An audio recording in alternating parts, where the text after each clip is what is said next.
Hello, Dota2 fans. This is Chicago Ted coming to you live with a great Reddit Dota2 League game between Jellylegs and Tiny Flightless Dragons. I am joined today by Sir Rabbit Koala, who is going to be acting as my statsman. So you won't be hearing much of him except in the little pop-ups on the side, but it's still good nonetheless. For those of you who don't know, I'm thinking of bringing on a co-caster at some time, but that is, as of right now, a little bit of a ways off.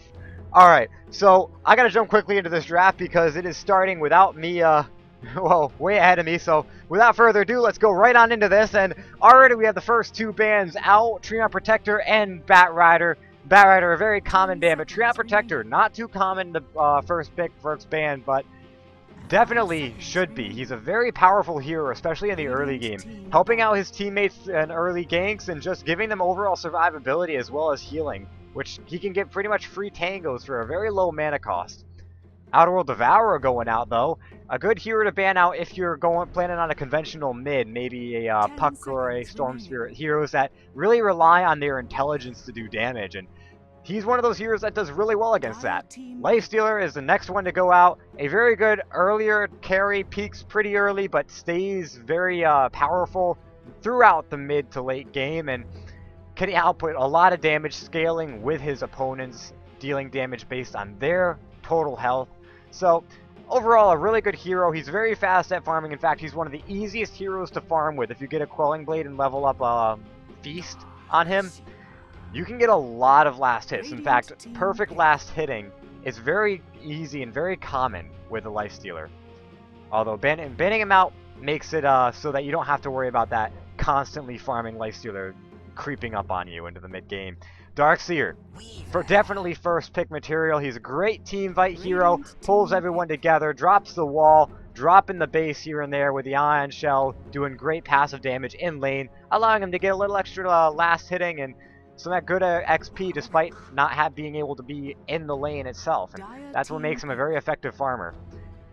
Weaver and Rubik coming out for Tiny Flightless Dragons, so we're definitely seeing the makings of a safe lane tri-lane if they decide to go for that. Otherwise, I wouldn't be surprised if we saw the Weaver in the off lane and the Rubik is the makings of a safe lane tri-lane, probably with some sort of carry. Weaver, a very good hero if he gets a safe lane off lane experience, solo experience, and can farm up fairly well.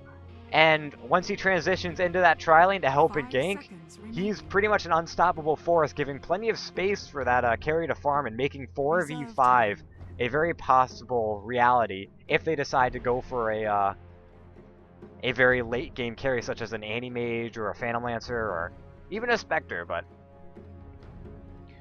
right now, actually, Anti-Mage would be a fairly good hero to have against this Darkseer that is going to be in the offlane, as Anti-Mage one of the heroes that can do very well against it. But with the Shadow Demon coming out, there is a possibility of putting the Darkseer in the jungle and having or the Darkseer in the safe lane and having a offensive tri-lane with the makings of a Shadow Demon, which is very powerful against heroes like Anti-Mage. So definitely going to look out for that as these drafts start coming more and more into their mature phase.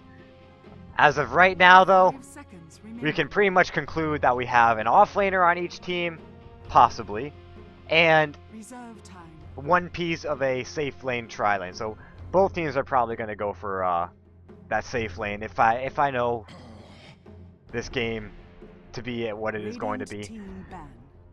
With Invoker being banned out, though, Jellylegs obviously just banning out some mid heroes. So either they're worried about how their mid hero is going to fare up, and they're just taking out the stronger opponents, or they're just going for the giving Tiny Flightless Dragons less options. They could be respect bans. I haven't seen these guys play too much. I did cover a few scrims with Tiny Flightless Dragons, but as for Jellylegs, I haven't played with them or casted them too much, so I'm not quite sure what they are good at, and I'm kind of fuzzy on TFD. So there could just be a bunch of respect bans coming out from Jellylegs, and I would respect that very much. Bounty Hunter going down, able to get the farming up pretty quickly in Jellylegs, but now they picked the Darkseer, I don't think they should be really focusing on banning out offlaner heroes.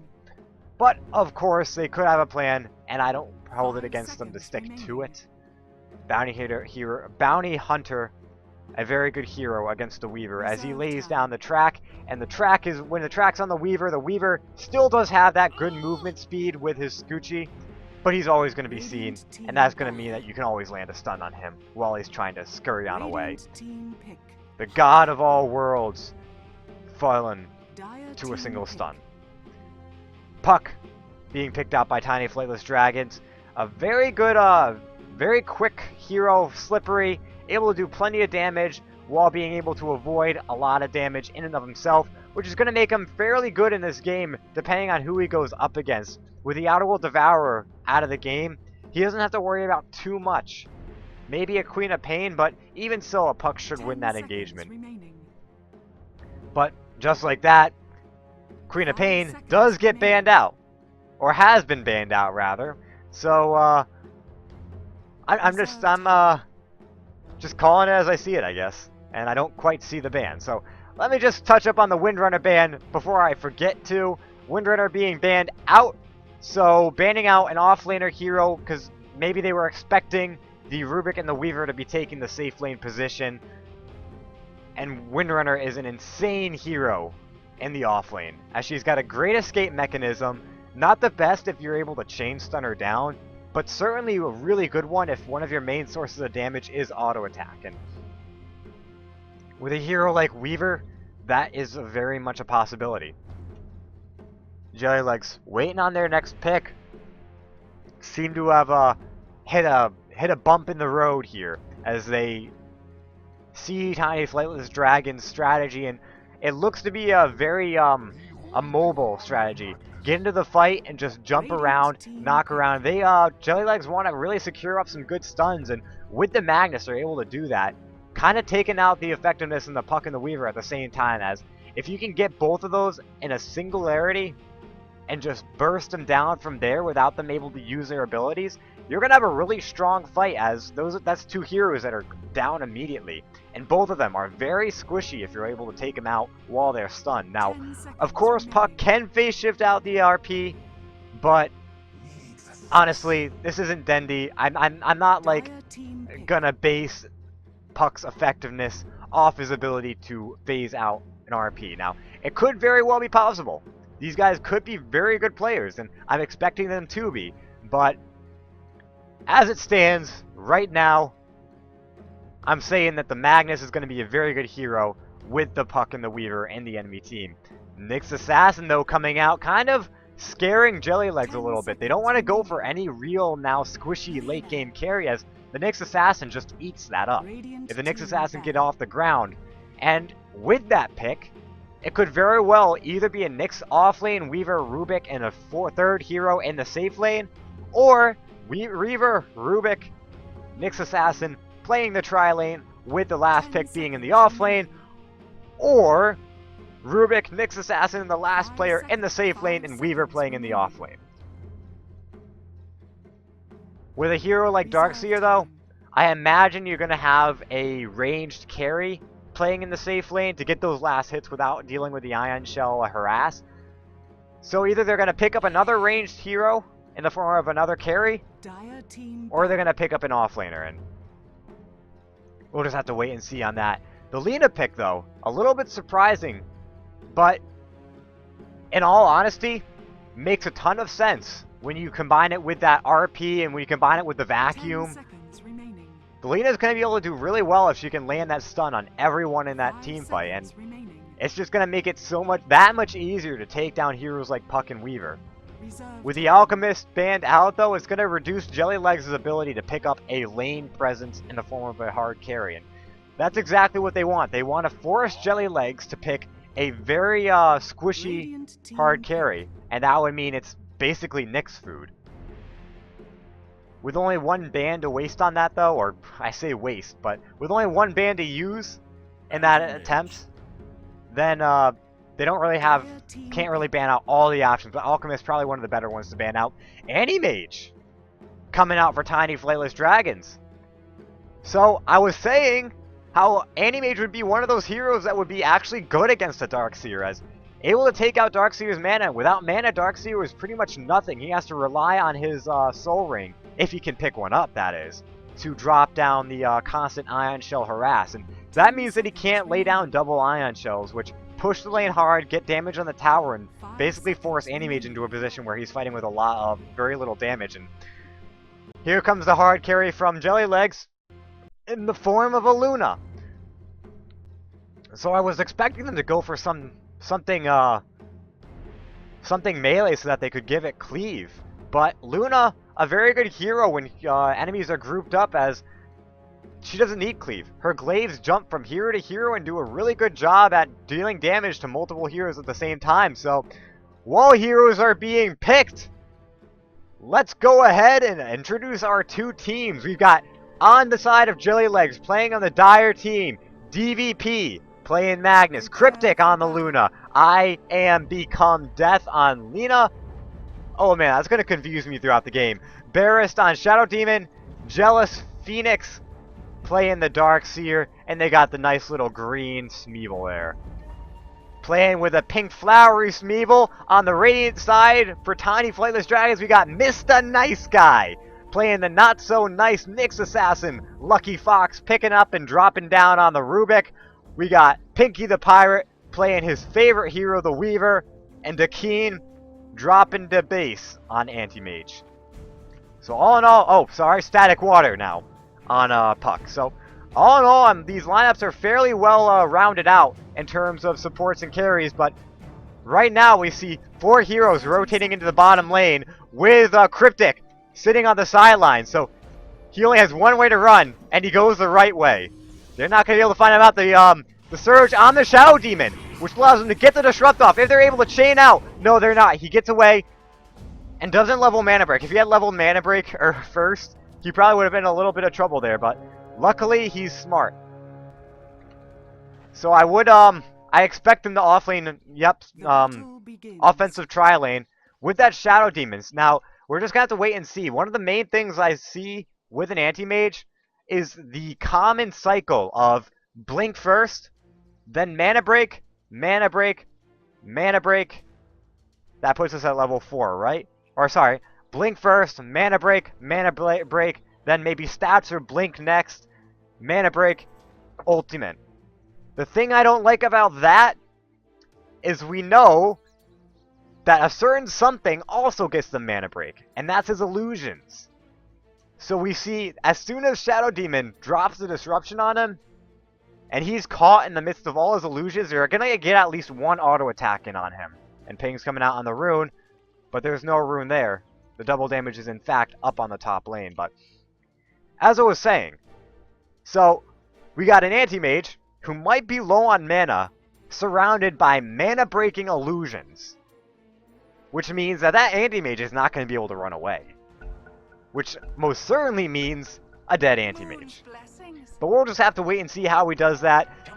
Of course, not leveling Mana Break in the early game is kind of, how do we say, taboo for an Anti-Mage. That helps him farm up the neutral creeps really quickly. But of course, I mean, if it kills you in lane, you're not going to be able to do much in this lane if you give him kills and you get killed yourself. And you're also not going to be very powerful as the game progresses. So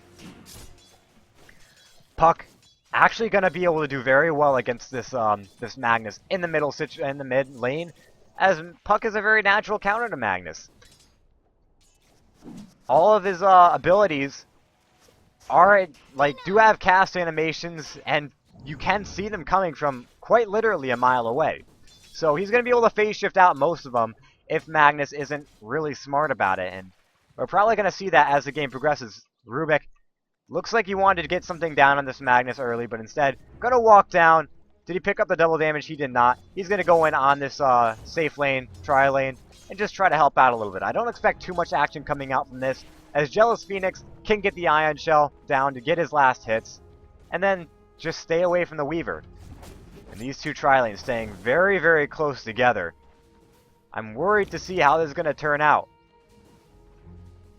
And we see, yep, we see the ward blocked. Ooh, we get to see the range of the ward. This seems a bit excessive. I don't think that's the actual range. That seems a lot. No.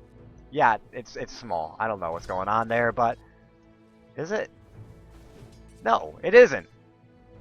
That is that actually the range of the observer ward? I did not know that. Anyway, so yeah, this ward does block the camp, and it's just on the outside of its spawn box, and it's one of the more sneaky wards.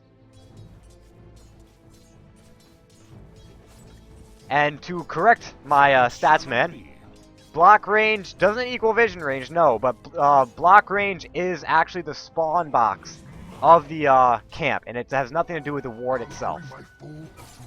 Just where you place it and if it's within that spawn box. But this middle lane, or this bottom lane, we haven't seen too many disruptions, too many lifts coming out just yet. Both teams playing it quite passively, and that's exactly what the safe lane wants.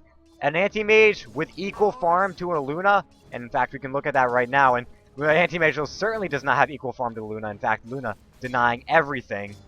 But an anti-mage with equal to or maybe slightly less farm than Luna can do a lot more if the game progresses beyond 35 minutes. Luna, a good hard carry, but gets out-carried by the anti-mage quite easily, and it's up to the team to really do something against that. Magnus being out-farmed by the puck, but a Magnus, one of those heroes that doesn't need too much farm. You just need to get the Blink Dagger up, maybe the Arcane Boots up, and you're good to go, you're good to gank. And when you're dealing with tri-lanes, ganks become a lot more potent with the Magnus, as that RP being effectively used on 3 heroes instead of 2, and the common pub 2-1-2 laning. Anyway, so yeah.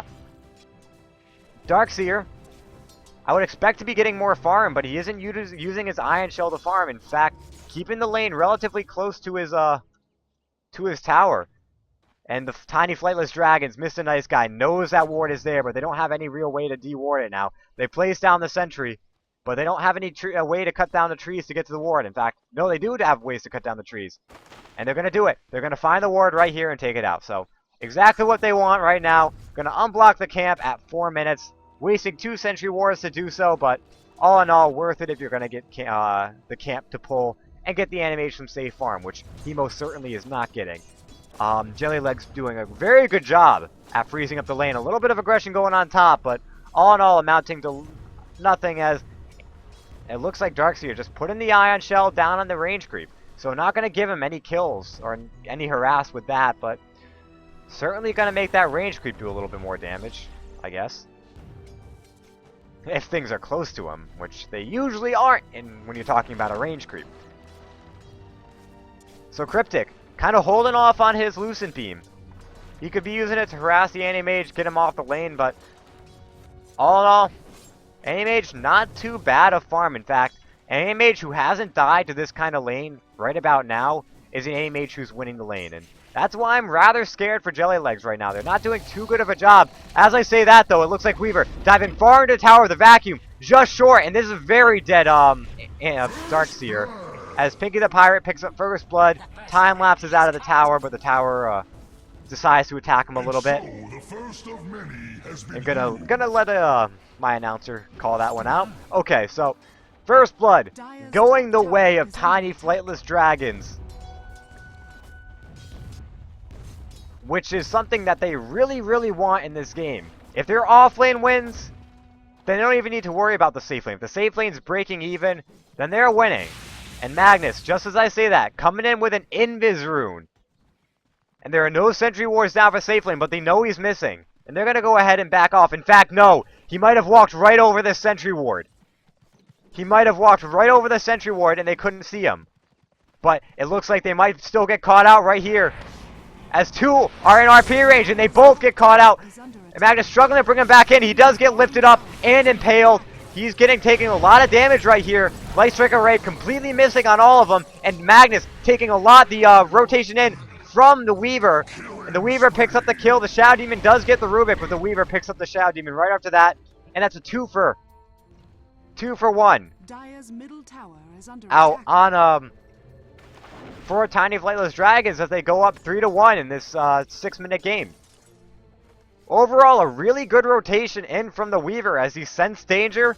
He knew that Magnus was coming in. Then once the Magnus got the RP, the Weaver was ready to go behind the lines, and just all the follow-up damage leading up to it gave him plenty of space to do what he needed to do. And with the Impale coming out in the Luna, isn't going to really help too much, but the Anti-Mage already just skyrocketing ahead now because he got XP and got a little bit of gold from that. So 6 minute, around 7 minute ring of health, which is going to put him in a really good position to get at the very least a 15-minute beak Battle Fury, which is exactly what he wants in this kind of game. He is also sitting on a poor man's shield, which is very good. Allows him to dodge most of the harass from this lean on the Luna. However, with the Lunar Blessing, is going to help him out a little bit. Shadow Demon getting caught out in the Sidelands, but overall, not too much. No, the Impale does come out, and the Mana Break. But the Light Strike Array doing a little bit too much damage. In fact, a Disruption right there from the Shadow Demon could have secured maybe a kill on the Anti-Mage, as Anti-Mage does have level 3 in his Mana Break. But again, they're not being as aggressive as they could be. And against a tri-lane like this, I wouldn't blame them too much. They do have Tiny Flightless Dragons have secured themselves a very strong tri-lane with 2 stuns, 2 fairly reliable stuns at that, and Anti-Mage who can output a lot of damage versus any unit with mana. So, gonna be very good for them, and they constantly have to worry about that Weaver rotation in now, as it really showed them who's boss in that last fight. I honestly wouldn't put him past them to go ahead and shift this tri-lane up top, or shift the Luna up top or something like that, and just try to secure a little extra farm, because this Anti-Mage is going to get out of control. Force them to break up their tri-lane into many different parts and try to divide and conquer, but of course everyone is playing rather tight here on Tiny Flightless Dragons. They're not letting themselves get harassed down too much, and Jellylegs want to put something on Tiny Flightless Dragons. They want to try to get Mr. Nice Guy or Dakeen out of this fight for a little bit, but they're not too successful in their attempts. And I've been told by David Hanman, or Hannum, that I should be keeping an eye out for DVP, who is playing the Magnus. He is the playmaker, and as we saw in the bottom lane, he really tried to make the play happen, but the Weaver rotation kind of killed him. He actually jumps outside of the Dream Coil, which does a little bit of damage to him. This puck could kill him if he gets an orb off, and it hits, and it does! It lands true! The puck, though, phasing out the tower, isn't going to take a death. And it's 4-0 for 4-1 for Tiny Flightless Dragons. Mr. Nice Guy almost going down there, but ends up getting away with a little bit of extra health. And Static Water for the gank. He does not have Dream Coil up, so he can't group these guys up into a position where they get picked off as a team, but they certainly do have plenty of damage. Anti-Mage doesn't have a ton of mana, but could be picking up his Perseverance quite soon if he goes that direction. I've seen Anti-Mages go straight for the Claymore. And they spot out the puck. Jealous Phoenix is going to back off a little bit. And we see all 5 heroes rotated down.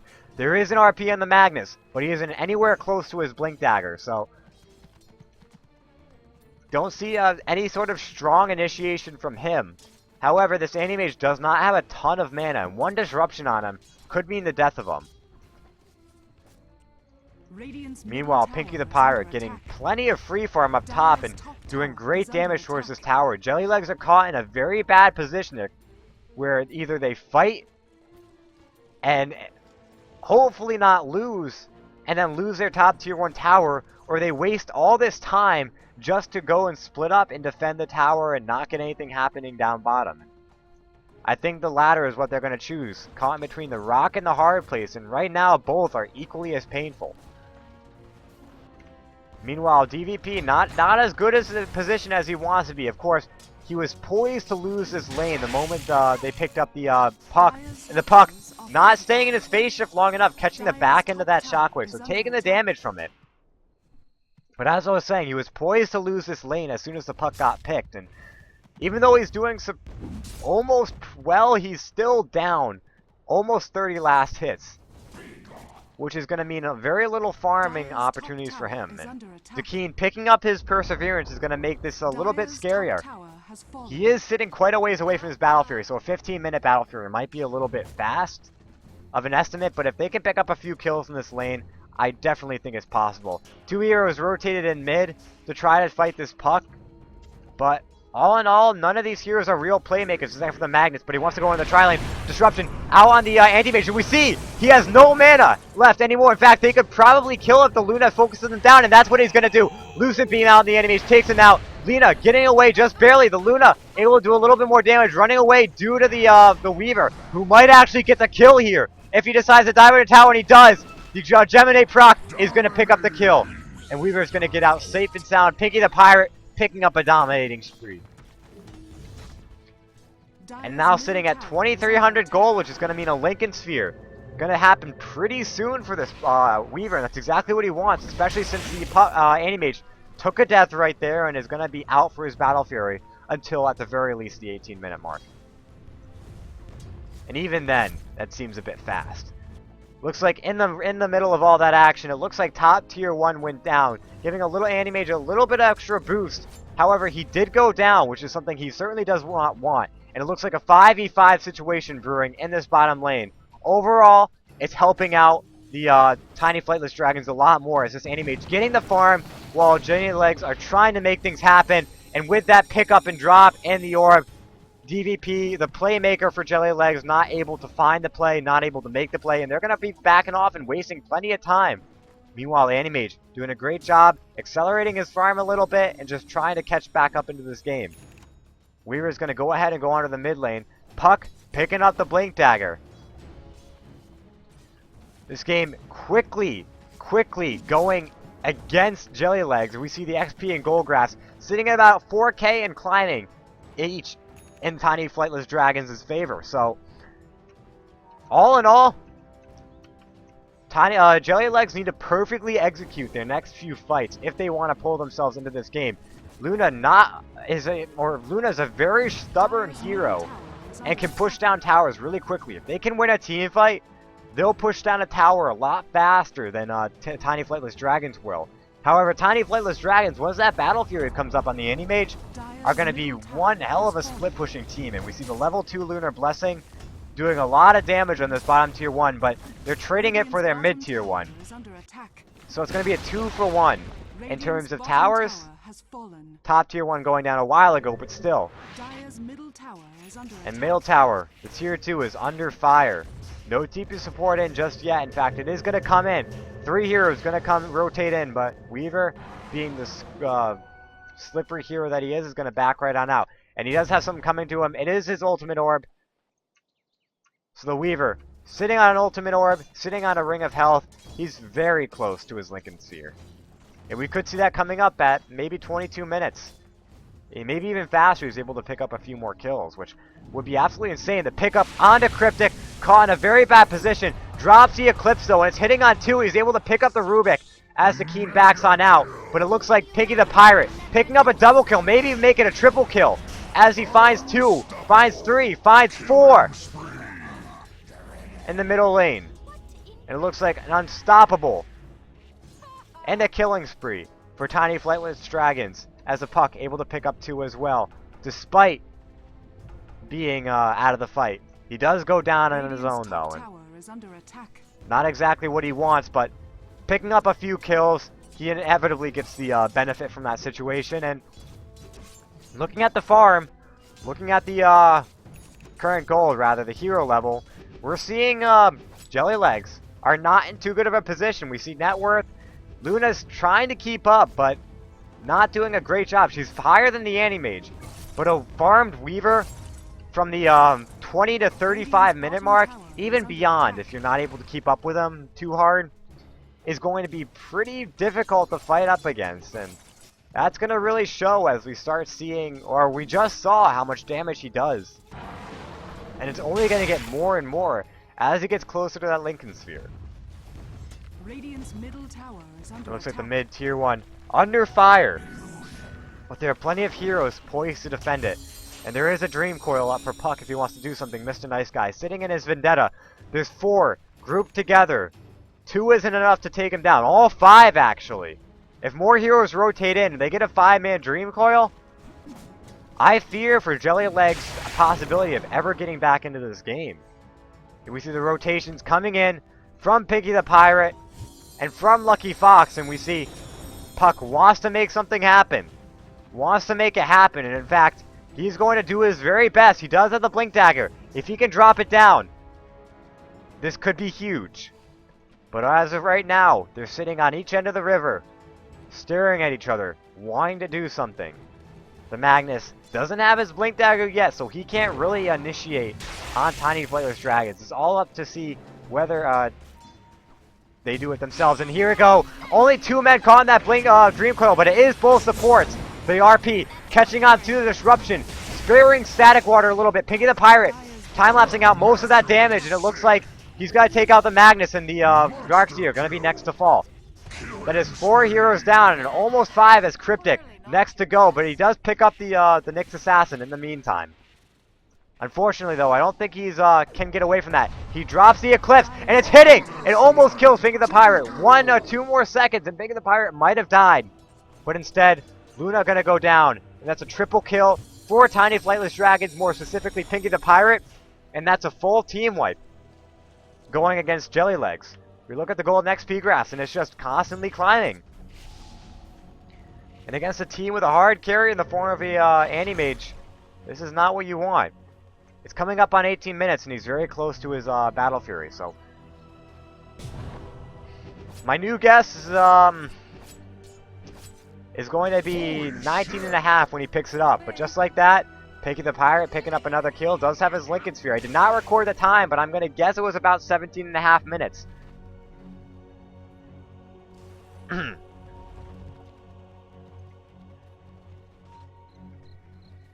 This nice guy wants to make something happen here on this mid lane, but as Jellylegs are sitting under tower, it looks like nothing too much is going to happen. See a little bit of aggression between Jealous Phoenix and Takeen, but Takeen can win this fight if he plays it smart, but no, he's caught out by Cryptic. He's going to try to blink on away. He does have another blink. The Surge out on the Luna, but it might not mean too much as 1 more blink, and now he's completely out of range. They back off the push, fearing the rotations coming in, but there isn't too much. Still, Anti-Mage isn't strong enough to fight against this team, and he's not farming up very fast either. In fact, that was an entire wave that he could have farmed up as Luna and Darkseer backed off, but instead he opts for the jungle creeps. It looks like 4 heroes, 5 rotating into the mid lane, trying to trade off the top mid tier 1 for the top tier 2, and they might actually take it down first. They back off a little bit, but they're in a great position. There's only 1 hero here defending it, and no TP supports just yet. Lucky Fox picking out the Ion Shell, but he does get he is Soul Catchered, and he is Demonic Purge. And he's just going to eat a Shockwave, eat a Light Strike Ray, and he's going to fall. Jealous Phoenix going to go down a little bit to the Spike Carapace, but is going to back off, and Nyx also feeding himself. So 2 kills, walking in 1 at a time. And that's going to mean 2 kills going the way of Jellylegs. Luna taking part in both of them, and very close to her BKB. Meanwhile, Anti-Mage picking up his BKB, his Battle Fury. He's going to get that at 20 minutes. So not the fastest Battle Fury, but not the slowest either, and that's going to make his farm accelerate, going to make him be able to split push a lot faster. And going to make him, just make him a little bit more difficult as he has more free farm. And it looks like with Jellylegs kind of forced into this position where they need to 5-man, if TFD can, of course, not feed 1 at a time, but take 4v5s and get out trading evenly, or even get out winning fights, then this Anti-Mage is going to be really, really scary before as the Luna starts pulling it together, and that could be an issue for her. Now, of course, if they're able to take down towers, push towers fast, and it looks like that's exactly what they're going to do. Mr. Nice Guy coming right in. He's going to try to get something going on this on Luna. They do have the Sentry Ward. They did not see him, though. The Iron Become Death taking a lot of damage, actually going to go down to the Puck's Dream Coil. And she's going to get a Waning Rift on all of them. It's going to do a lot of damage, but they're going to take her down. And Weaver, able to pick up the Shadow Demon. They're all on low health. If he just focuses them all down, he can take them out 1 by 1. But the Eclipse doing plenty of damage, though. Luna not going to be able to finish it off as Weaver does time lapse. And he's going to pick up an Ultra Kill in this fight as Jellylegs give up all 5. And this is exactly what I'm talking about. If Tiny Flightless Dragons can take these 4v5s and come out on top, Then we're looking at this Anti-Mage who's just taking out the bottom tier 1 tower, going for the mid tier 2, or the bottom tier 2. And has all this space to farm. He's already at 1,400 gold. He's picking up his power treads. His next item is going to be coming up fast. And that's exactly what they want in this fight.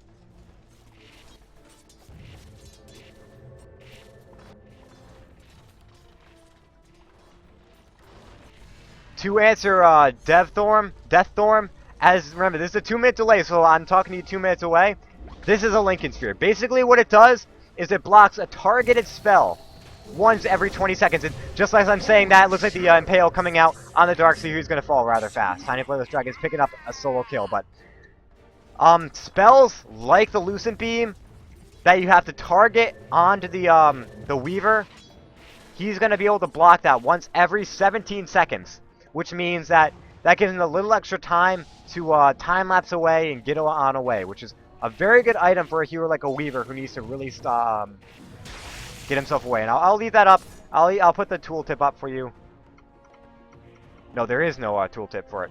But yeah, I'll leave that up for you to read for a little bit. But yeah, so that's what it does, and it's a very good item on Weaver. In fact, it's an item that you generally always see on a Weaver picking up as the first big item. Sometimes I've seen a BKB come up first, but in this game it looks like he's going to go for the Lincoln. And he's picking up a Demon Edge, which is going to make his MKB come probably around the 24... sorry, that's a little early. No. It's going to come around right about now. Especially if he's able to pick up a few kills. He's sitting only 80 gold away from it. In fact, a few more last hits. Yep, he's going to pick up his MKB right now. And that's going to accelerate him up a little bit farther. That is, if he's going for an MKB, and it looks like Puck dropping a good Dream Coil on 2. It looks Luna does have her BKB up, though. And they're going to be able to take out Static Water in this fight. No! Static Water barely getting away. Luna diving way past beyond the line. And she's going to go down to the Weaver, picking up a godlike spree. Magnus trying to get something going, but she goes right into the Sakuchi. And it looks like Lena trying to get down her ultimate, but not taking anyone with her. That's a 5-man team wipe. As Anti-Mage is still farming up and is getting close to his Yasha. It's exactly the kind of fight that Tiny Flightless Dragons want. And it's what they got, and they're going to have free range to take out this tier 2 tower. And suddenly, the team that does well at pushing towers and the Wombo Combo Ultimate team is heavily on the back foot here. And this is something that they do not want in this fight. As we look at the gold and XP graphs, and it's not looking pretty. In fact, it's looking like game. Basically what Jelly Legs have to do is they have to get a 5-man reverse polarity, or 5-man vacuum, into a reverse polarity, all while a wall of replicas going on. And just like that, Weaver taking a little bit of damage, time-lapsing out, and might actually take up Jealous Phoenix. In the meantime, the Eclipse does come out, and they're able to pick up the kill on him. So it's a 1-for-1 trade. But look at that. 970 gold going the way of the Luna, who's now sitting at 1,600. And one more Lucent Beam on Mr. Nice Guy. Could be the end of him, but a Dream Coil catching 3. Lena going down going down very fast, but Luna fighting like a champ and doing great damage with the BKB, but it's not helping her evade any of the creep damage.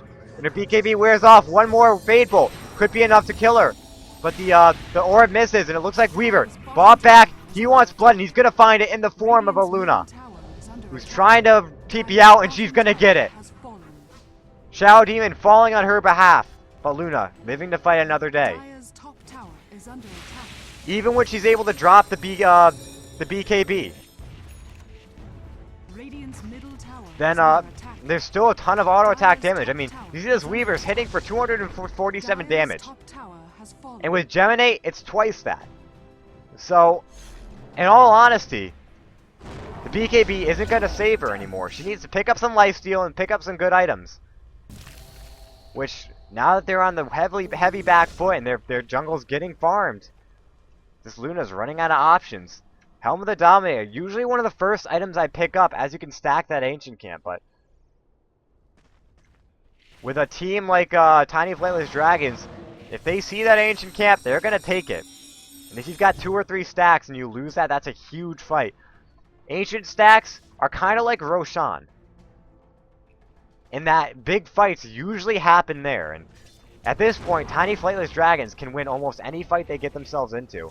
They basically have to isolate out Pinky the Pirate, who looks like he doesn't have buyback for another 5 minutes. So if they can isolate him out, just like I say that, Impale out on Ferris Phoenix, taking a lot of damage to the defensive disruption, saving him for another day. But Pinky the Pirate wants to do something, and it's actually not going to drop the auto attack, and so he's not going to get the kill. So just kind of batting eyelashes, but one eyelash is batting a tower, and the other is doing absolutely nothing. Cryptic taking a lot of damage, pops the BKB. He wants to do something with the Lincoln Sphere, blocking the Lucent Beam. And they go and turn on Lucky Fox, who does get Demonic Purged up, which slows him down. He's going to take a fall here. And Static Water dropping a Dream Coil out on the Luna, who's going to drop very fast. And DVP trying to make something happen here, but the Strike Carrick Fist keeping him out for another fight. And it looks like they're actually able to pick up the Nyx Assassin in this, but Pinky the Pirate time-lapsing out most of the damage and is going to pick up a double kill, and that's another team fight. 35 and 12 at 27 minutes. Do I dare look at the XP and gold graphs? I do. And at this point, guys, I'm thinking it's over. Dire's middle tower has fallen. I'm thinking it's over, and I don't like calling games at this moment, but look at the tower. It's just crumbling right now. This is like Lone Druid caliber tower destruction. And there the GGs. Jelly Legs calling it. And it looks like a final ultimate going down on Pinky the Pirate. But it's going to get Lincoln Sphered out. Good game. Well played, guys. This has been, unfortunately, Game 2. I missed Game 1. So I'm only casting one game of this series. But Game 2 between the Tiny Flightless Dragons and Jelly Legs. Tiny Flightless Dragons taking a commanding win in this game as Jelly Legs not able to secure too many kills in the offensive tri-lane, and overall just kind of losing it as we were able to do a lot in that off lane, only dying once in this entire game. Thanks for watching, guys. It's been a great game for me. I hope it was a great game for you. I'll catch you next time.